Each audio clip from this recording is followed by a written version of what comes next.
गलने नहीं दूंगा किसी की दाल। तो देखा राजन, ऐसे थे हमारे सम्राट विक्रमादित्य, जिनका मित्र होने का सौभाग्य मुझे प्राप्त हुआ। और आप परोपकार की सीढ़ी पार करना चाहते हैं तो इसके लिए पहले आपको यह बताना होगा कि परोपकारी के गुण क्या होते हैं। और अगर आप नहीं बता पाए तो कोई बात नहीं, बस इस सिंहासन को भूल जाइए। तो बताइए राजन, परोपकारी के गुण कौन कौन से होते हैं और कितने होते हैं? 1, 2, 4 या 5? बताइए। 3। परोपकारी के 3 गुण होते हैं श्रीमान बेटा। पहला, हितकारी। दूसरा, निस्वार्थ भावना। और तीसरा, निर्णय लेने की क्षमता। जिस मनुष्य में अपने स्वार्थ से उठकर दूसरे की भलाई करने की इच्छा और परिस्थिति को देखकर तुरंत निर्णय लेने की क्षमता, वही असली अर्थ में परोपकारी। राजन, वो किताब मुझे भी दीजिएगा जिसमें से पढ़ पढ़ के आप ये सारे उत्तर देते हैं। वैसे आपने मेरे प्रश्न का उत्तर तो सही दे ही दिया है, परंतु फिर भी आप परोपकार की सीढ़ी पार नहीं कर पाएंगे। पूछिए क्यों? क्यों? वो यूं कि उसके लिए आपको सबसे पहले एक ऐसी पवित्र निधि ढूंढकर लानी पड़ेगी जो दूसरों के हित के लिए निस्वार्थ भाव से प्राप्त की गई हो, और आप ऐसा कर पाएंगे नहीं। तो सिंहासन के लोभ को भूल जाइए और छोड़ दीजिए हट। ऐसा कभी नहीं होगा श्रीमान बेटा। मैं चुनौती के लिए तैयार हूं। जय महाकाल।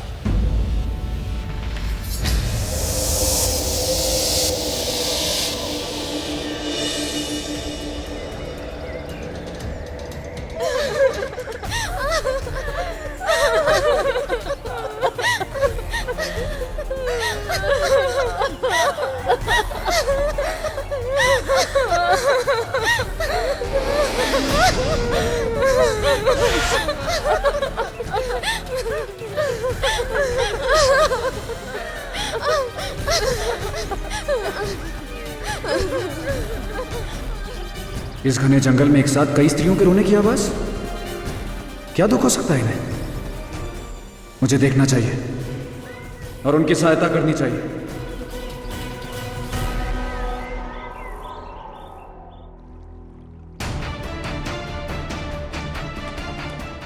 यहां तो कोई भी नहीं है, जबकि रोने की आवाज तो यहीं कहीं से आ रही थी। इतनी जल्दी कोई कहां जा सकता है? हे देवियों, कौन है आप लोग? मैं राजा भोज हूं, कृपया मुझे अपने दुख का कारण बताएं। मनुष्य, चले जाओ यहाँ से। यहाँ रहकर हमारा दुख और मत बढ़ाओ। तुम स्वार्थी मनुष्य क्या भला करोगे हमारा? तुम्हें तो हम बेजुबानों की हत्या करने में जरा भी दया नहीं आती। देवियों, मैं आपके दुख को बढ़ाना नहीं चाहता, बल्कि उसे कम करना चाहता हूं। इसलिए मुझे अपने दुख का कारण बताएं और मुझे सहायता करने का अवसर दें। विधाता ने मनुष्य की 5 उंगलियां बनाई हैं और 5 उंगलियां समान नहीं होती, इसीलिए सारे मनुष्य समान हो यह भी आवश्यक नहीं। अगर कोई अधर्मी है तो धर्म की रक्षा करने वाला भी है। हम कैसे मान लें कि तुम लोभी, स्वार्थी और निर्मम नहीं हो? क्या प्रमाण है तुम्हारे पास? कुछ भी नहीं जो मैं दिखा सकूं, पर मेरा यह कर्म है जो ये अवश्य प्रमाणित करेगा कि मैं कौन हूं। बस एक बार मुझ पर विश्वास करें और मुझे अपनी सहायता करने का अवसर दें। मुझे अपने दुख का कारण बताइए। हमारे दुख का कारण है सामंत और तांत्रिक।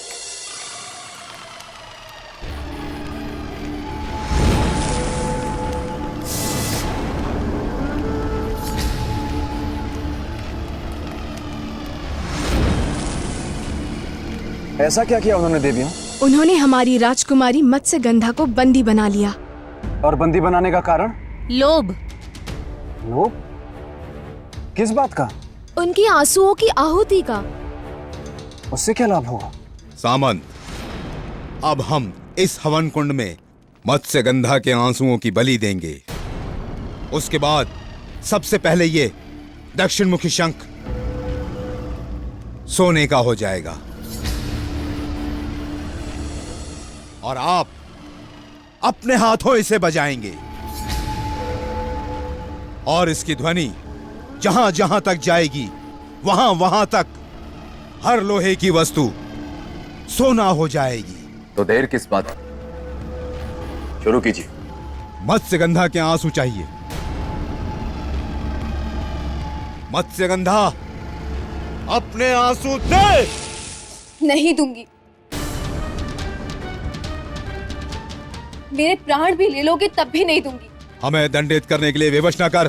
तुम जानती नहीं, हम तांत्रिक हैं, तांत्रिक। हम अपनी तंत्र विद्या से तुम्हें ऐसी पीड़ा देंगे कि तुम्हारी आंखों से आंसू थमने का नाम ना लेंगे। तो फिर देर किस बात की? दो कष्ट। हम विवश हैं। हम नहीं दे सकते तुम्हें दंड। तुम्हारे आंसू तभी फलित होंगे जब तुम उसे अपनी इच्छा से दोगी। नहीं दूंगी और ना ही पूरा होने दूंगी तुम दोनों की ये लालच। किंतु देवियों, उस तांत्रिक ने मत्स्यगंधा देवी को बंदी बनाया कैसे? छल से।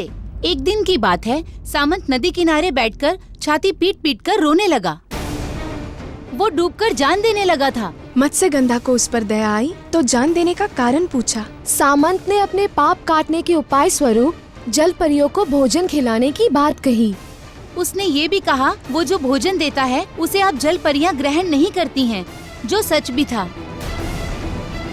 कहने लगा जब तक उसका पाप नहीं कटेगा ऐसे में जीकर क्या करेगा, उसका मर जाना ही अच्छा है। ये सुनकर मत्स्यगंधा को दया आई और उन्होंने उनका भोजन ग्रहण करना स्वीकार कर लिया और वही उनके लिए काल बन गया। उसका भोजन ग्रहण करने के लिए वो नदी से बाहर आई। तभी घात लगाए बैठे तांत्रिक ने अपनी तंत्र की शक्ति से हमारी राजकुमारी को बंदी बना लिया और उनके आंसू लेने के लिए अपने साथ लेकर चला गया। अब समस्या ये है कि यदि मत्स्यगंधा ने अपनी इच्छा से आंसू दे दिए, हम सभी जल परियां सदा सदा के लिए अंधी हो जाएंगी। इसका मतलब कि जो कुछ भी हुआ वो सोची समझी सुनियोजित चाल के तहत हुआ। मनुष्य कभी भी विश्वास के पात्र नहीं होते। काजल की कोठरी में रहने वाले सभी काले हों ऐसा आवश्यक नहीं। मैं आपकी इस भ्रांति को अवश्य दूर करूंगा।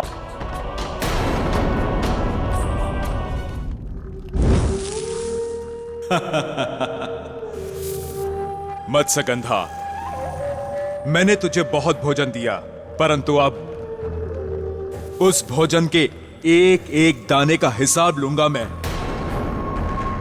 एक एक दाने का। तांत्रिक, आवाहन शुरू कीजिए। ओम स्वाहा। सामंत, सोने की लालच ने तुझे अंधा कर दिया है। मैं तुझे शाप देती हूँ कि तेरी ये लालच ऐसे फलेगी कि जिस भी जीवित प्राणी पर तेरी ये नजर पड़ेगी वो सोने में बदल जाएगी। मूर्ख! तुम हमारे यजमान को श्राप नहीं दे सकती। हम तुम्हें इसी हवन कुंड में भस्म कर देंगे।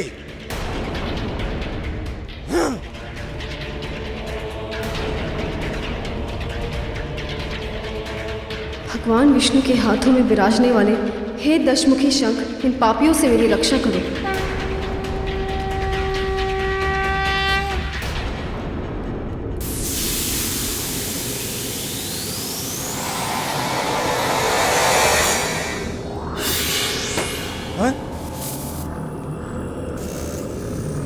तांत्रिक, यदि मत्स्यगंधा का श्राप सत्य हो गया तो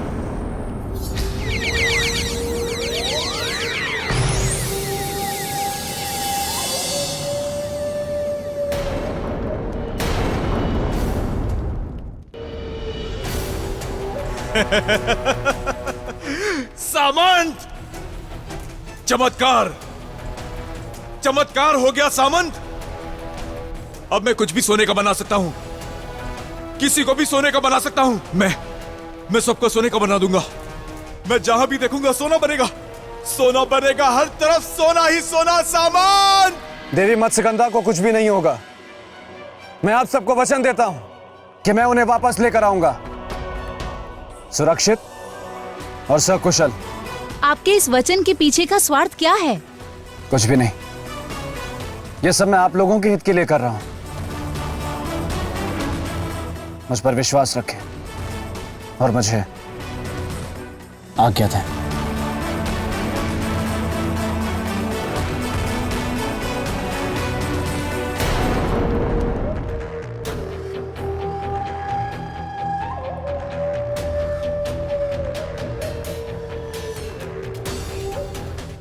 क्या बात है सामंत जी, आप आंखें बंद करके क्यों चल रहे हैं?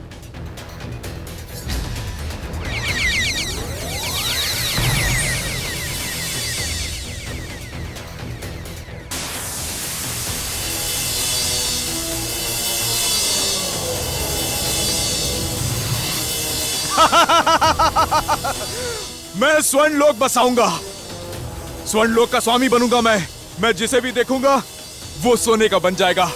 सोना सोना, हर तरफ सोना ही सोना। भाग्यवान, बाहर आइए, बाहर आइए भाग्यवान।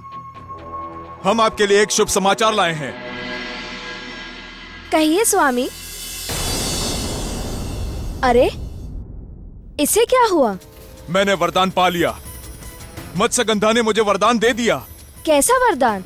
कि मैं किसी भी जीवित वस्तु को देखूंगा तो वो सोने में बदल जाएगी।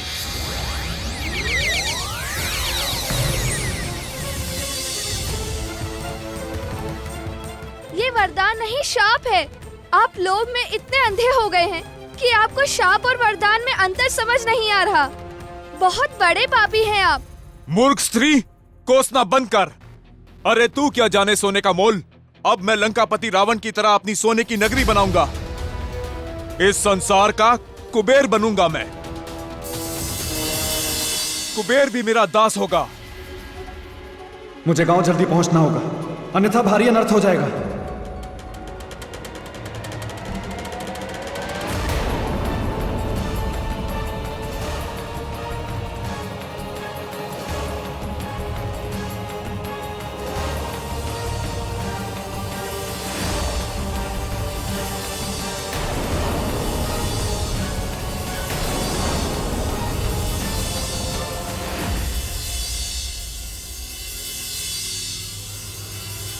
देवी, ये सब क्या है? आप सब सोने में परिवर्तित कैसे हो रहे हैं? अपने पति के लोभ के कारण हम सभी जीवित प्राणियों पर मत्स्यगंधा का शाप फलित हुआ है। सोने के लालच में अपने यज्ञ के लिए उन्होंने उसे बंदी बनाकर रखा था। उसी का फल है ये सब। और देवी मत्स्यगंधा कहाँ है? नहीं जानती। और आपके पति? लोगों को सोने का बनाने के लिए।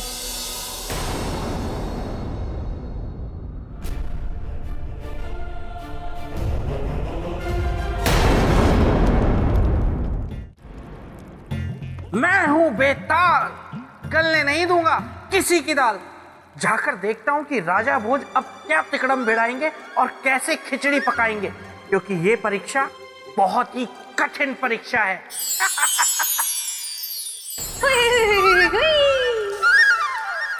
सौंदर्य लेखा तुम? हाँ मेरे बेताल, मैं सुर और तुम ताल। देखो देखो सौंदर्य लेखा, इस समय ना मैं बहुत ही आवश्यक कार्य से कहीं जा रहा हूँ। लेकिन मैं तो अभी हूँ आई, तो तुम चल दिए? नहीं, मैं चल दिया था तब तुम आई। एक ही तो बात हुई। नहीं, एक बात नहीं है। देखो मेरी बात सुनो। तुम मेरी बात सुनो बेताल, मैं तुम्हें ऐसे नहीं जाने दूंगी।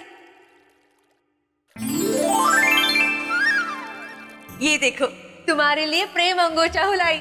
इसे तुम्हें पहना के ही रहूंगी। अब देखो सौंदर्य लेखा, मैं ये प्रेम अंगोछा पहनूंगा, लेकिन जब तक उस पेड़ से सोने का आम नहीं गिरता ना जमीन पर, तब तक मैं ये प्रेम अंगोछा नहीं पहन सकता। सोने का आम कहाँ है? ओ वाह, वो तो आम का पेड़ है ही नहीं बेताल। हाँ, आम का पेड़ नहीं है, लेकिन उस पेड़ से सोने का आम जमीन पर गिरता है। और अगर तुम्हें देखना है ना, तो एक टुक वहां पर देखना पड़ेगा, बिना अपनी पलकें झपकाए, और मुड़कर तो बिल्कुल भी मत देखना, वरना तुम सोने का आम जमीन पे गिरते हुए नहीं देख पाओगी। ठीक है? बिल्कुल मौन धारण करके वहीं देखती रहो। ध्यान लगाओ सौंदर्य लेखा, ध्यान लगाओ, आम गिरेगा। कमाल कर दिया सामंत, तुमने कमाल कर दिया। किसी को नहीं छोड़ा, किसी को भी नहीं, सबको सोना बना दिया। सोना! मत्स्यगंधा ने मुझे बहुत बड़ा वरदान दिया है, एकदम मेरी इच्छा के अनुरूप। सोना, सोना, सोना, केवल सोना ही सोना। निश्चित रूप से यह आवाज सामंत की है।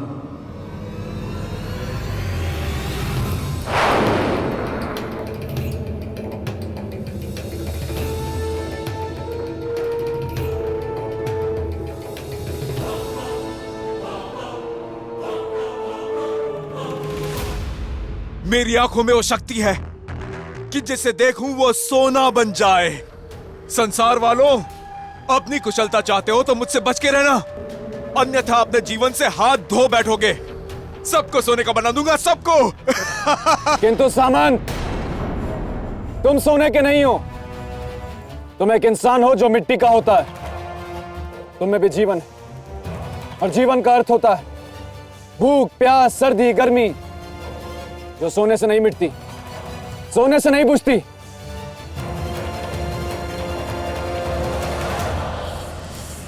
कौन है? कौन है उधर? साहस है तो सामने आओ। यहीं यहीं तेरी भूख और प्यास दोनों मिटा दूंगा। इसके सामने जाने में खतरा है। बिना इसके सामने गए मुझे इसे समझाने का प्रयास करना होगा। मुझे इसकी दृष्टि से बचना होगा। देखो सामंत, श्राप कभी सुखदायी नहीं होता, इसलिए मान लो मेरी बात। अपनी आंखें मूंद लो और शांतिपूर्वक अपने श्राप से मुक्त होने का उपाय सोचो। मूर्ख! वरदान है ये, वरदान। धन्यवाद उस मत्स्यगंधा का जो मुझे श्राप देकर उस दक्षिण मुखी शंख में समाकर अदृश्य हो गई। किंतु मेरी आंखों से तू अदृश्य नहीं हो सकता। तुझे तो मैं खोज ही निकालूंगा। मान लो मेरी बात, अपने इस लोभ को त्याग दो। जिस लोभ में लाभ हो, बुद्धिमान उसे नहीं त्यागता। पर तू है कहां? सामने आ। छिप कर क्यों उपदेश दे रहा है? सामने आ तो पता चले कि कौन क्या त्यागता है, तू जीवन या मैं लोभ। कहीं ये दुष्ट सामंत आसमान की तरफ ना देख ले, वरना मैं भी सोने का बन जाऊंगा और ऐसे ही हमेशा के लिए हवा में लटका रह जाऊंगा।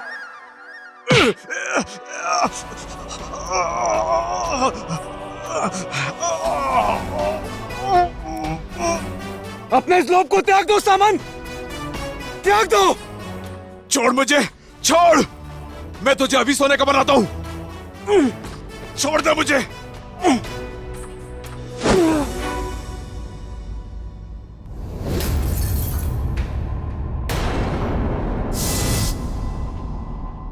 कायर, कहां छिपा है?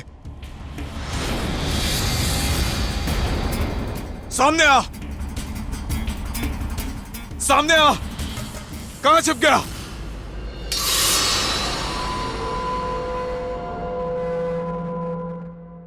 अरे हाँ, ये युक्ति अवश्य काम करेगी।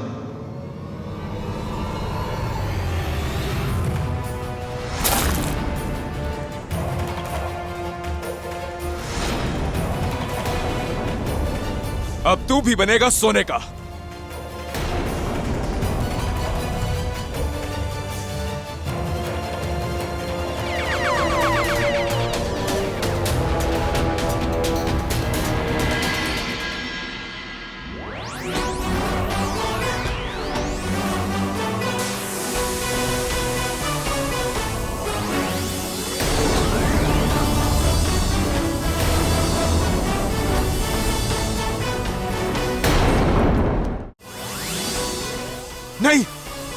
मैं सोने का नहीं बन सकता।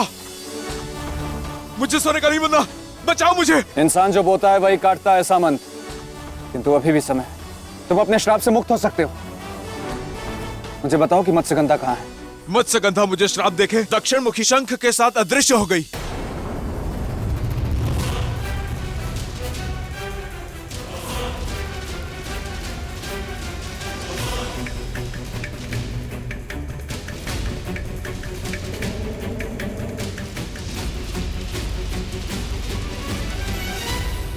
देवियों, कृपया बाहर आएं।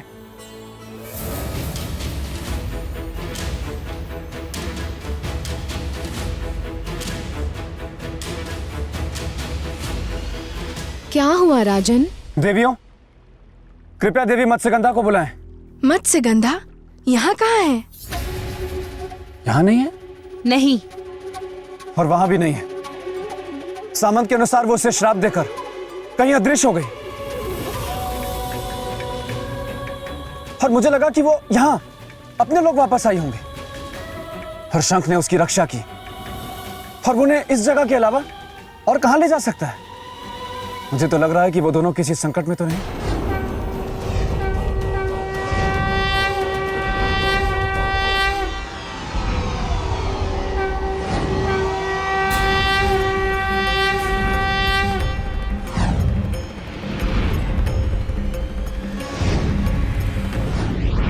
ये क्या?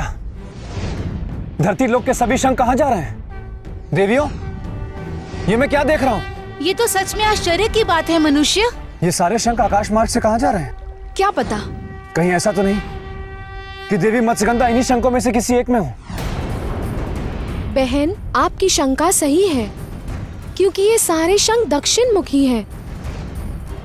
और ये सज्जन कह रहे थे कि हमारी राजकुमारी किसी दक्षिण मुखी शंख के साथ ही वहाँ से ओझल हुई थी। मनुष्य, हमें तो चिंता होने लगी, कहीं इन दोनों घटनाओं का आपस में कोई संबंध तो नहीं है।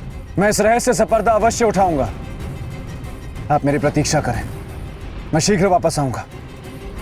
जय महाकाल।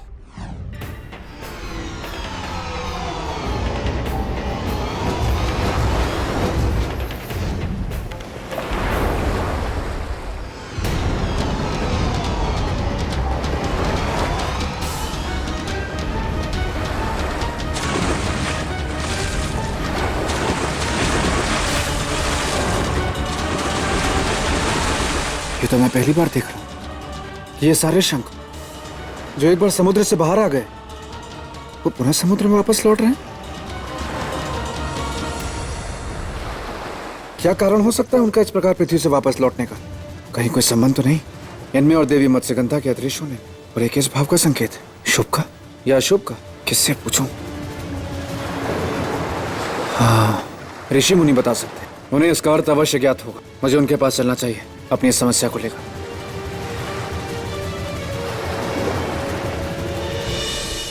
भगवान विष्णु के कर कमलों में सदा पाए जाने वाले दक्षिण मुखी शंख गए तो कहां गए, क्यों गए? कारण किसी को ज्ञात नहीं। मुझे ज्ञात है ऋषिगण। कौन हो तुम वत्स? प्रणाम ऋषिगण, मैं राजा भोज हूं। पर तुम्हें कैसे पता सारे शंखों के बारे में? क्योंकि मैंने उन्हें जाते हुए देखा है। कहां? समुद्र में। समुद्र में? हाँ ऋषिगण, मैंने उन सारे शंखों को समुद्र में जाते हुए देखा है। इसका अर्थ है कि संपूर्ण शंख लोक वापस चले गए। उनका अचानक से शंख लोक वापस जाने का क्या कारण हो सकता है ऋषियों? कारण तो वहां के क्रियाकलापों को देखने के बाद ही पता चलेगा। तो कृपया देखें ऋषिवर और पता लगाएं इस कारण का, क्योंकि इस समस्या के समाधान के लिए उस कारण का जानना अति आवश्यक है। तुम्हारा कथन उचित है।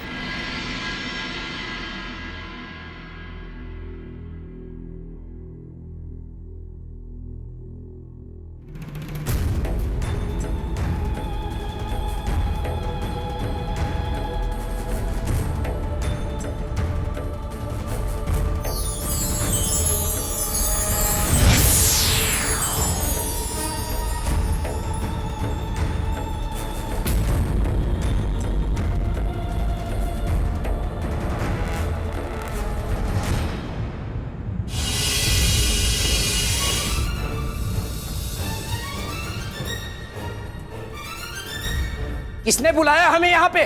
कौन है वो जो बलपूर्वक हमें यहाँ खींच कर ले आया है?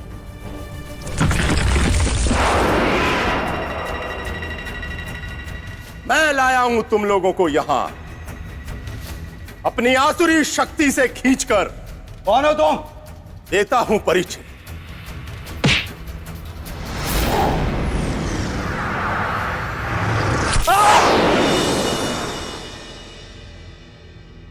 मृत्यु हूं मैं तुम लोगों की। शंखासुर नाम है मेरा। क्यों आए हो यहाँ हमारे शंखलोक में? क्योंकि शंखलोक का अधिकारी हूं मैं। अब केवल मेरा अधिकार होगा तुम्हारे शंखलोक पर, और शीघ्र ही तीनों लोकों को मैं अपने अधिकार में कर लूंगा और बन जाऊंगा संपूर्ण ब्रह्मांड का स्वामी। देवताओं से लेकर मनुष्य तक सबके सब मेरे दास होंगे। इसलिए संपूर्ण ब्रह्मांड के स्वामी से प्रसन्न नहीं, उसकी आज्ञा का पालन करना सीखो। असुर सैनिकों, बंदी बना लो इन सबको।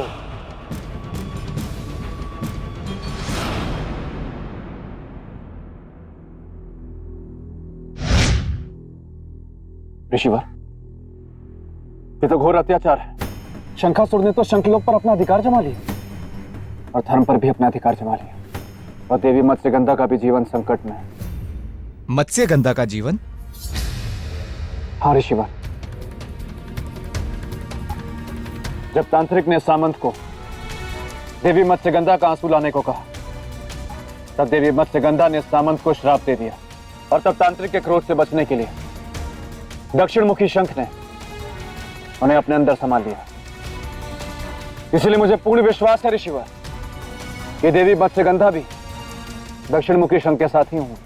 धर्म और जीवन को हानि पहुंचाना तो असुरों का स्वभाव होता है, किंतु हमें इस अधर्म को साथ मिलकर रोकना होगा ऋषिवर, नहीं तो बहुत बड़ी हानि हो जाएगी। ना सोना बने लोगों का जीवन बचेगा, और न धर्म और पवित्रता के प्रतीक शंखों का। आपका विचार उत्तम है वत्स, किंतु समस्या यह है कि उसे रोका कैसे जाए, क्योंकि वो यहां नहीं है, शंखलोक में है। तो क्या हुआ ऋषिवर, मैं जाऊंगा शंखलोक, मैं रोकूंगा उसे। परंतु कैसे जाओगे शंखलोक? शंखलोक तो समुद्र की अथाह गहराई में है, जहां किसी भी मनुष्य का जाना संभव नहीं है। जहां तक मैं जानता हूं ऋषिवर, इस संसार में कुछ भी असंभव नहीं। बस अपने लक्ष्य को पाने की सच्ची लगन होनी चाहिए, और यदि मनुष्य निस्वार्थ भावना और सच्चे लगन से अपने लक्ष्य की ओर काम करता है, तो सारी सृष्टि भी उसकी सहायता में लग जाती। तुम्हारा यह संकल्प देखकर यह सिद्ध हो रहा है कि सफलता तुम्हारी निश्चित ही दासी होगी। यदि आपको ऐसा लगता है ऋषिवर, तो कृपा करके मुझे मार्ग दिखाएं। शंखलोक जाने का एक ही उपाय है, जलकुंभी विद्या को सीखना। बिना जलकुंभी विद्या को सीखे कोई भी मनुष्य शंखलोक नहीं जा सकता। तो मैं सीखूंगा ऋषिवर, धर्म की रक्षा के लिए और अपने वचन की रक्षा करने के लिए मैं जलकुंभी विद्या अवश्य सीखूंगा।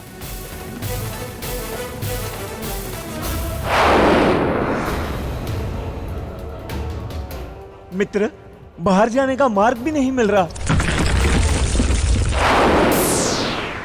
और अब मिलेगा भी नहीं।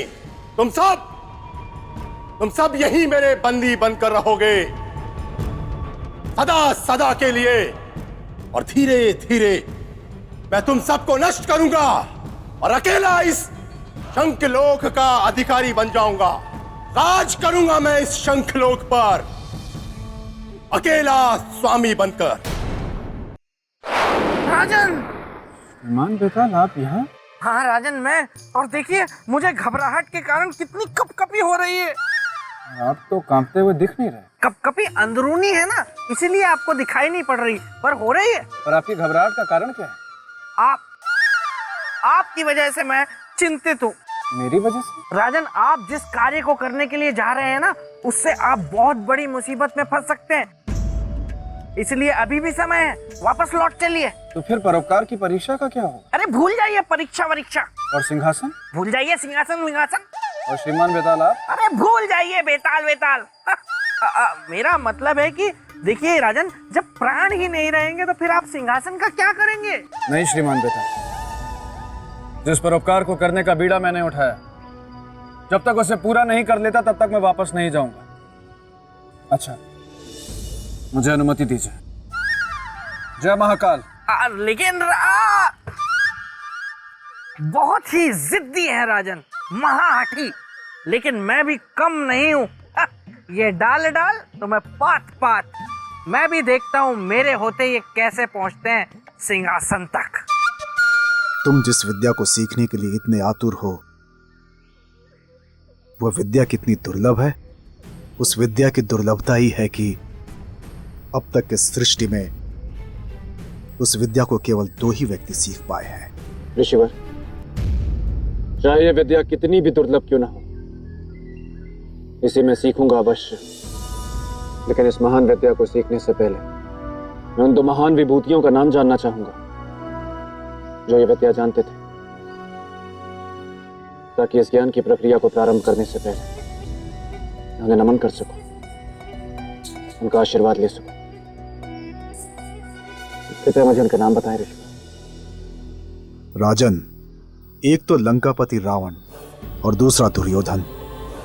दुर्योधन इस विद्या को जानने के कारण ही महाभारत के युद्ध के अंतिम दिन तालाब के जल के अंदर छिप गया था। उन 2 महान ज्ञानियों को मेरा नमन।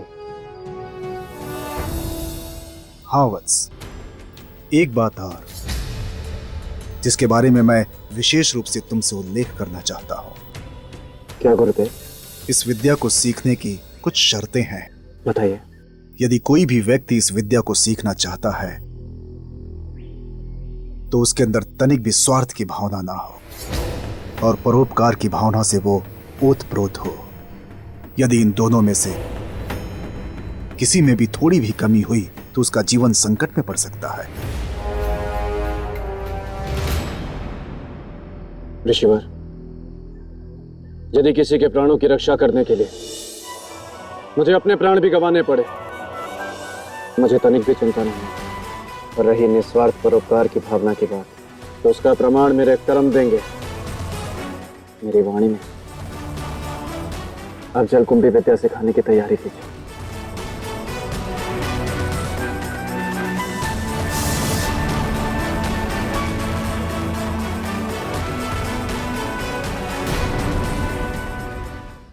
What?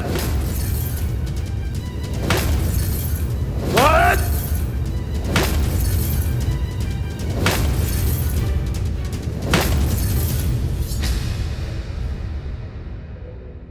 बस अंत के लिए केवल एक शंख, अर्थात इधर एक का अंत और उधर तीनों लोकों में विजय का आरंभ।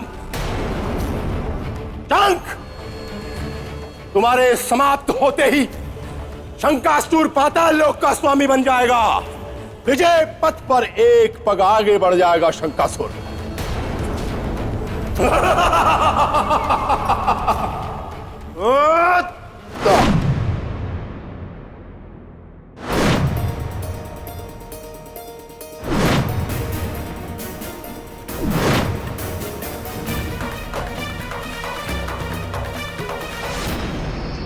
मैं तुम्हें इस विद्या के बारे में विशेष रूप से समझाऊंगा। जलकुंभी विद्या एक योग क्रिया है, जल में विद्यमान प्राणवायु को ग्रहण करने की क्रिया। इस क्रिया से तुम्हें अपने मस्तिष्क को इतना जागृत और सचेत करना है कि तुम्हारा आदेश पाते ही जल में विद्यमान केवल प्राणवायु को ग्रहण करना शुरू कर दे। इसीलिए ध्यान को एकाग्रचित रखना अनिवार्य है। और उसके बाद ऋषभ? उसके बाद तुम्हें स्वयं इस बात की अनुभूति होगी कि तुम्हारे मस्तिष्क की समस्त शक्तियां एकत्रित होकर तुम्हारे आदेश का पालन कर रही हैं और तुम प्राण वायु को ग्रहण करने में सफल हो रहे हो। एक बात का ध्यान रहे, तुम्हारा आदेश जितना ही दृढ़ होगा, तुम्हारी आज्ञा का पालन उतना ही शीघ्र होगा। इसलिए अपने ध्यान को एकाग्रचित करना अति आवश्यक है।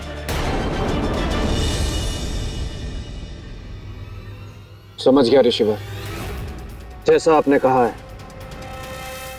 वैसा ही होगा। तो ठीक है, जल में प्रवेश करो।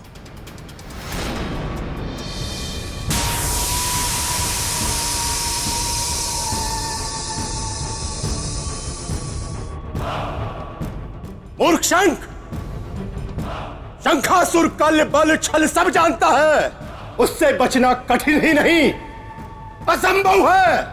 अब देख मैं तेरी कैसी दुर्गति करता हूं। शंखासुर, शंखासुर, शंखासुर, शंखासुर।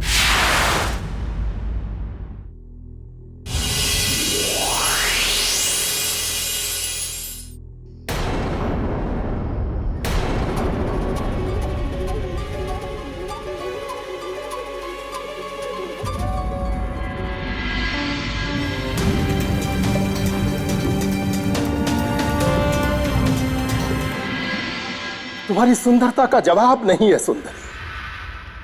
तुम्हारे इस मनमोहक रूप ने मुझे वश में कर लिया है। मैं सब कुछ हार गया तुम्हारी इस सुंदरता के आगे, सब कुछ। तुम अवश्य मत्स्य गंधा ही हो। सही पहचाना। मैं जानता था कि इतनी रूप सी मत्स्य गंधा ही हो सकती है, अन्य को ही नहीं।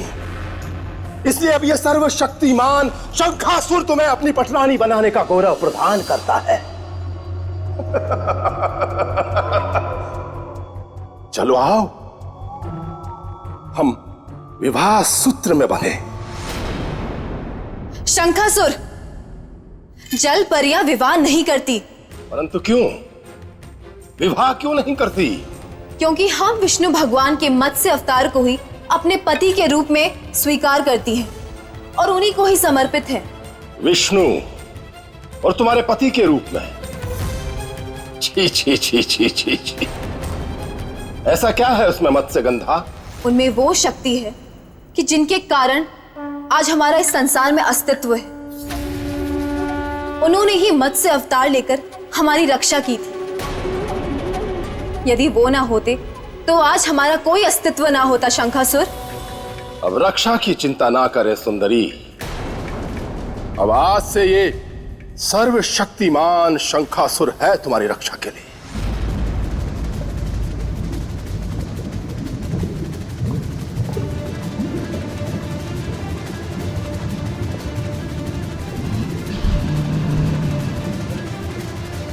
वत्स, इस विद्या को सीखने के लिए मेरे बताए निर्देशों के अनुसार इस योग को केंद्रित होकर साधना।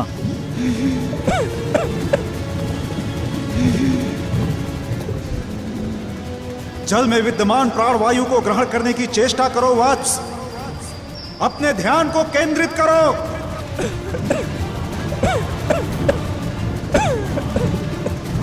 ध्यान को अन्यत्र भटकने मत दो। यूं समझो तुम जल के अंदर नहीं हो।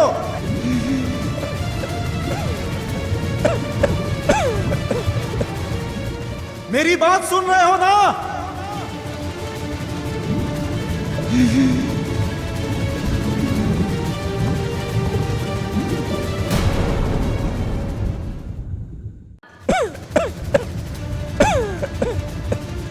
ध्यान को अन्यत्र भटकने मत दो। यूं समझो तुम जल के अंदर नहीं हो।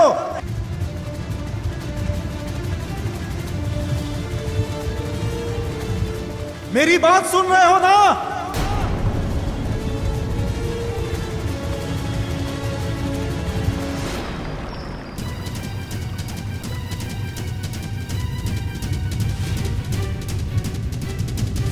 चलो आ सुंदरी, कोमल कलाई को शंखासुर की पकड़ से छुड़ाने का तुम्हारा प्रयास विफल है। इस पूरे शंख लोक में ऐसा कोई वीर नहीं जो तुम्हें शंखासुर से बचा सके। इसलिए अब चुपचाप वही करो जो तुम्हारा ये स्वामी कहता है।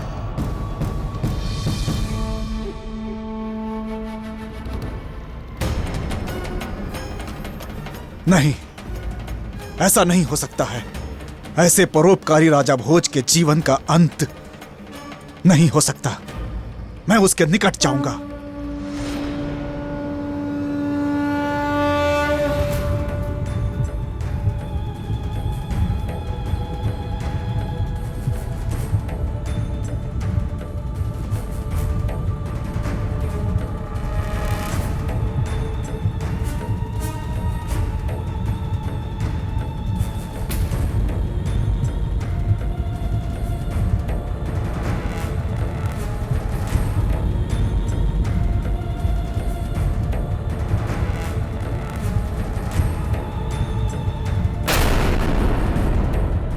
राजन, उठिए राजन, राजन! यदि तुम नहीं उठे तो इन पवित्र शंखों का क्या होगा? शंखासुर से इन पवित्र शंखों के जीवन को कौन बचाएगा? आपका संकल्प विफल नहीं हो सकता। आपको उठना ही होगा। राजन, उठो राजन! ये तुम्हारे गुरु ऋषि ज्ञानेश्वर का आदेश है। राजन! राजन, उठो, उठो!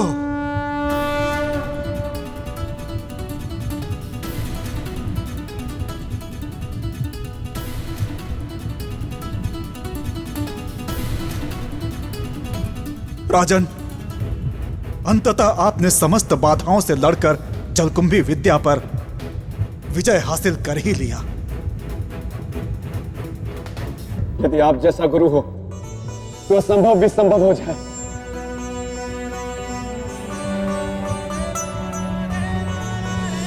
आपका शत शत नमन। वाह राजन वाह, मान गया मैं आपको। आखिरकार आपने जलकुंभी विद्या सीखकर जल लोक में प्रवेश पा ही लिया। मत्स्यगंधा, अब तुम्हारे पास कोई विकल्प नहीं है सिवाय इसके कि मुझसे हंसी खुशी विवाह कर लो। मैं तुझसे कभी विवाह नहीं करूंगी। मत्स्यगंधा!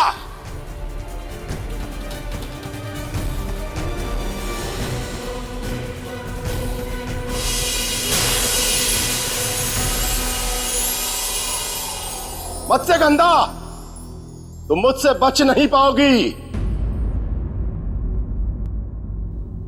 अंतिम बार कह रहा हूं, शंख से बाहर आ जाओ मेरे पास। इसी में तुम्हारी और तुम्हें शरण देने वाले शंख की भलाई है। शंखासुर ये शंख अपनी जान दे देगा, पर मुझको तुझे कभी नहीं देगा। तुम दुनिया में सब कुछ पा सकते हो, पर मुझे कभी भी नहीं। तो फिर अपने इनकार का परिणाम भुगतने के लिए तैयार रहो।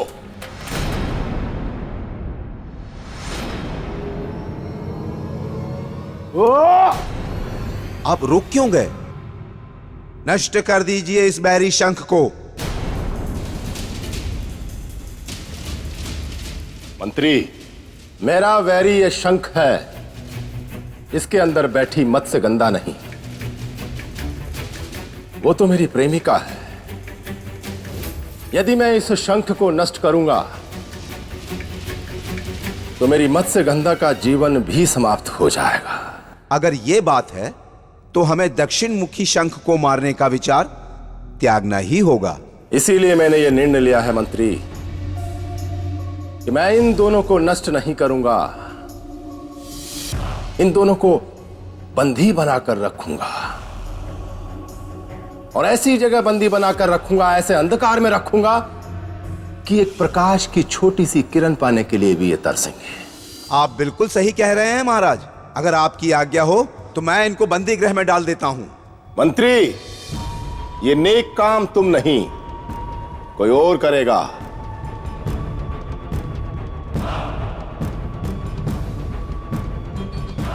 हे शंखलोक की कंदराओं में बसने वाले अंधकासुर, प्रकट हो, प्रकट हो, प्रकट हो। अंधकासुर उपस्थित है महाराज, आदेश करें। अंधकासुर, इस शंख को ले जाओ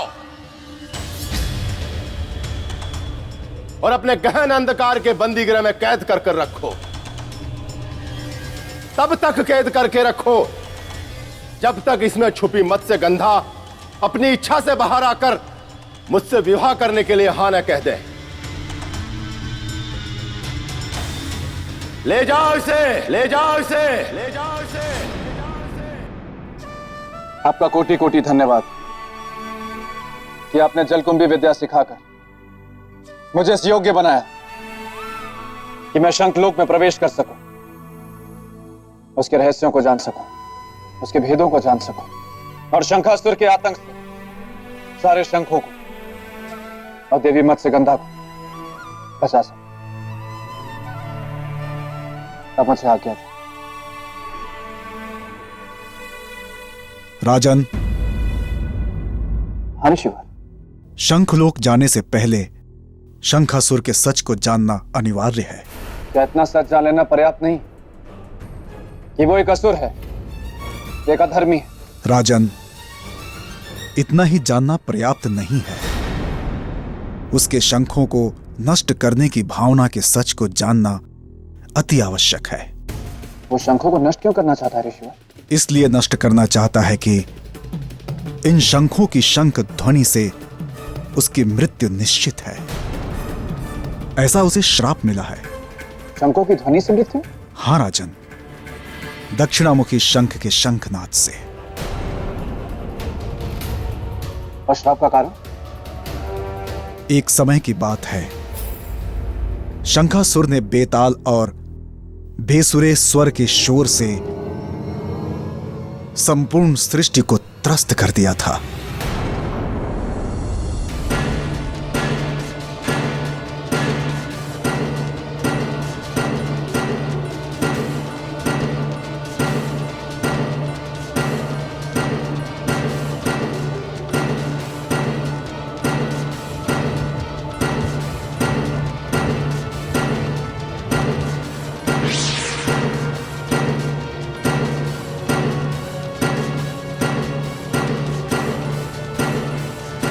देवराज इंद्र, ये शोर बंद करवाइए। इस शंखासुर ने तो विकट स्वर उत्पात बचा रखा है। किंतु वो चाहता क्या है? ऋषिवर, यही तो समझ में नहीं आ रहा कि वो चाहता क्या है। एक समय तो ऐसी स्थिति आ गई कि उसके शोर से संपूर्ण सृष्टि कांप उठी। ऐसा लगने लगा कि संपूर्ण ब्रह्मांड ध्वस्त हो जाएगा। और देवताओं ने उसे रोकने का प्रयास नहीं किया? किया। देवता इस शोर से त्रस्त होकर परमपिता ब्रह्मदेव के पास गए और उनसे इस शोर को बंद कराने का आग्रह किया। हे प्रभु, हमारी रक्षा कीजिए, हम देवों की रक्षा कीजिए। क्या कारण है इंद्रदेव जो आपने हम तीनों को एक साथ बुलाया? ब्रह्मदेव, इस ध्वनि को शांत कराइए। अब और अधिक समय तक हम इस शोर को सहन नहीं कर पाएंगे। पूरा ब्रह्मांड कंपित हो रहा है प्रभु। यह सत्य है कि यदि यह स्वर उत्पात रोका नहीं गया देवों, तो प्रलय से पूर्व ही प्रलय की स्थिति आ जाएगी। यह अत्यंत कर्णकटु एवं कर्कश ध्वनि है।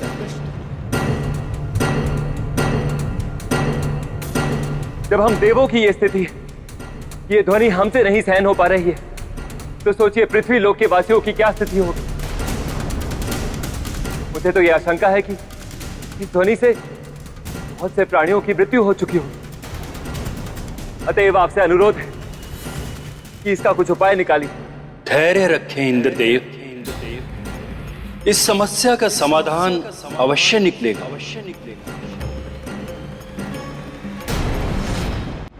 तो ब्रह्मदेव ने क्या किया ऋषि? तब ब्रह्मदेव शंखासुर के पास गए। शंखासुर, ब्रह्मदेव आप? तो मैंने बुला ही लिया आपको। तुम्हारे इस अप्रिय कोलाहल के कारण हमें आना ही पड़ा। क्यों मचा रखा है ये स्वर उत्पात? क्यों सबकी शांति समाधि भंग की है? क्या चाहिए तुम्हें? वरदान, अमरता का वरदान। वो मैं तुम्हें नहीं दे सकता। तब नहीं बंद होगा ये शोर, ये कोलाहल।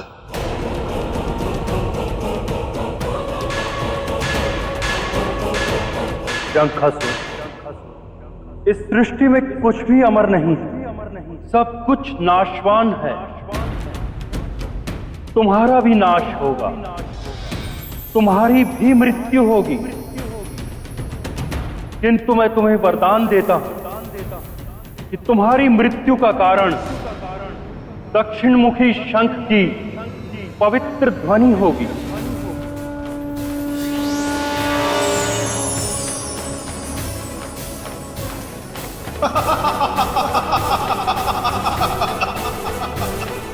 ब्रह्मदेव,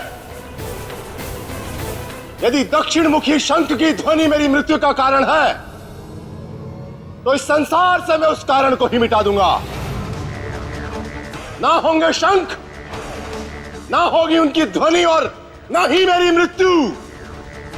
और तब सदा सदा के लिए मैं अमर हो जाऊंगा, अमर हो जाऊंगा।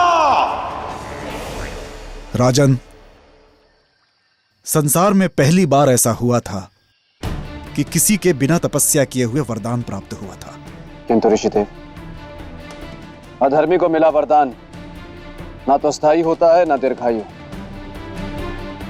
और यह वरदान शंखासुर की अधिक दिन तक रक्षा नहीं कर पाएगा। आपका कथन सत्य है राजन। धर्म के मार्ग पर अधर्म केवल विघ्न उत्पन्न कर सकता है, धर्म पर राज नहीं। राज तो केवल धर्म ही करेगा। विजय पताका तो केवल धर्म का ही लहराएगा। आपके आशीर्वाद से शंखासुर के साथ भी ऐसा ही होगा।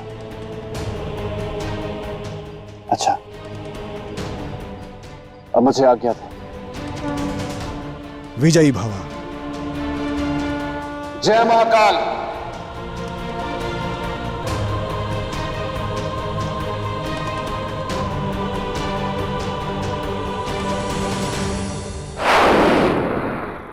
पता नहीं राजा भोज शंखलोक में पहुंचकर कौन सा कद्दू में तीर मार रहे होंगे। हाँ, मैं तो भूल ही गया कि मैं सौंदर्य लेखा को बुद्धू बनाकर गया था।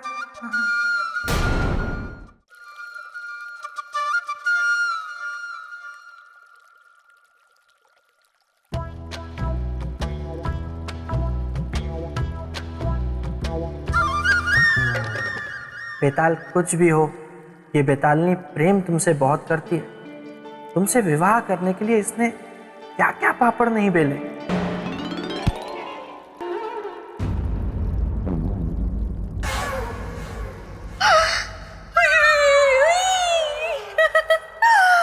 बेताल, बेताल, बेताल, ये देखो, पेड़ से टपका आम। मैंने मेरे पलकों को दिया नहीं विश्राम। ये कैसे हो सकता है? मतलब सोने का आम? क्यों नहीं हो सकता? नहीं हो सकता। ऐसे कैसे बेताल? तुम्ही ने तो कहा था इस पेड़ से टपकेगा आम, इसीलिए तो मैंने मेरा जीवन किया तुम्हारे नाम। अब तो तुम्हें ये प्रेम अंगोछा पहनना ही होगा। नहीं, सौंदर्य लेखा देखो, मैंने झूठ बोला था। ओहो, तो ये भी कहा सच्चा सोने का आम है?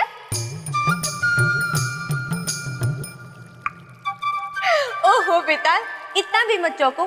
तुमने मुझे बनाया बुद्धू समझ के मैं हूँ भोली, तो मैंने भी मेरे दिमाग की पोटली खोली और मेरे मन में आया एक विचार।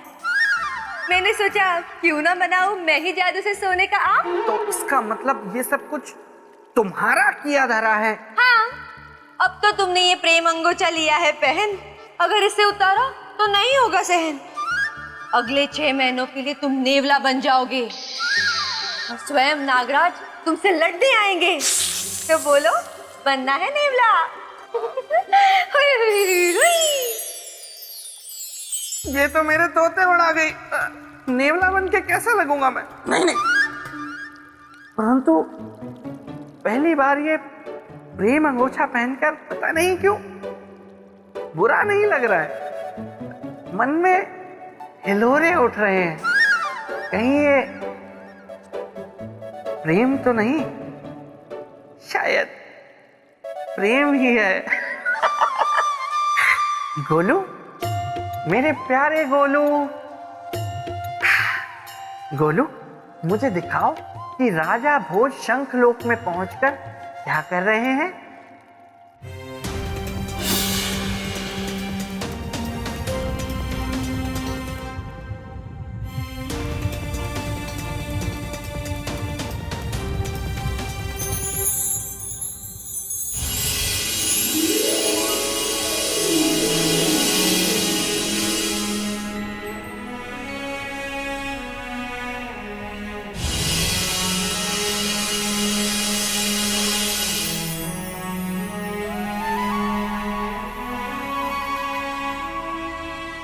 अपने प्राणों को संकट में डालकर मेरी मर्यादा और प्राण बचाने वाले हे दक्षिण मुखी शंख, आप तनिक भी चिंता ना करें, मैं आपको यहाँ से निकालूंगी, इस अंधकार से बाहर।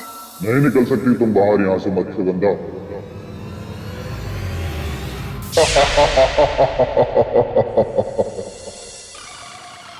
कदापि नहीं निकल सकती, क्योंकि तुम मेरी बंदी हो। इस अंधकार के राजा अंधकासुर की बंदी हो। अंधकासुर, तुम मुझे यहाँ से बाहर निकलने से नहीं रोक सकते। यदि ये अहंकार है तो कोशिश कर लो। यदि तुम्हें प्रकाश की एक किरण भी मिल जाए कि तुम्हें यहाँ से बाहर निकाल ले, तो ये अंधकासुर तुम्हारा दास होगा, मत्स्यगंधा।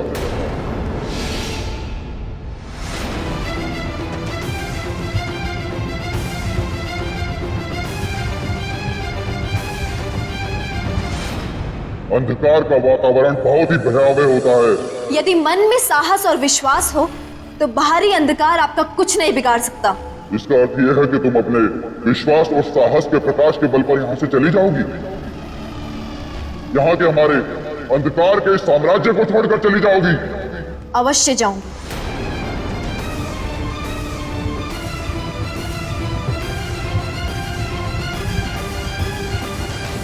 मूर्ख सुंदरी, तुम्हारे पास बाहर निकलने का केवल एक ही मार्ग है, शंखासुर से विवाह। उस असुर से मैं कदापि विवाह नहीं करूंगी। फिर तुम मरोगी, इसी अंधकार में मरोगी।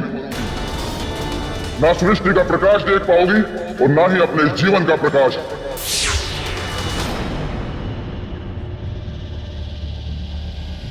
अंधकासुर, तू अपने जिस अंधकार पर इतना दम कर रहा है वो अधिक समय तक टिक नहीं पाएगा। तू अपने ही अंधकार के गर्त में डूबेगा, अपने ही अंधकार के, और तेरा अस्तित्व समाप्त हो जाएगा। नहीं देवी, अब यह अंधकार कभी समाप्त नहीं होगा, कभी नहीं। नहीं दक्षिण मुखी शंख, इसका अंत होगा, अवश्य होगा। कोई आएगा, कोई शीघ्र ही आएगा धर्म का प्रकाश लेकर, जो अंत करेगा इस घमंडी अधर्मी अंधकासुर का।